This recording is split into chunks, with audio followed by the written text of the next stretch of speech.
Kutoka kaunti namba 33 tuelekee kaunti namba 27 ambapo familia moja katika kaunti ya Uasin Gishu inaomboleza kifo cha kijana wao anayedaiwa kujitoa uhai baada ya kupoteza zaidi ya shilingi 92,000 kupitia kamari.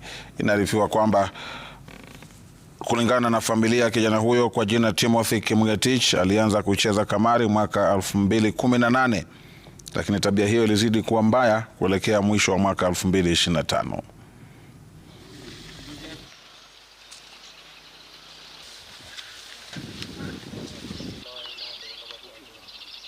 Nikaambia kwani kuna nini? Akaniambia tuma ya aenda alete nini fertilizer. Vile alienda kununua fertilizer sijui akufika. Hata nilifikia yeye simu nikaambia nimepata fertilizer kwa mahali uruti. Akasema niko laini. Na nikimbuka hivi ajafika huko. Ilikuwa 90 ngapi? 92,000. Na si hiyo peke yake, amemesa karibu mingi sana. Sasa wakati pesa ilikuwa inaingia kwake kidogo, hasa alikuwa anagawa mingi, ilikuwa inaenda kwa, alafu kidogo ndio ilikuwa inafika nyumbani.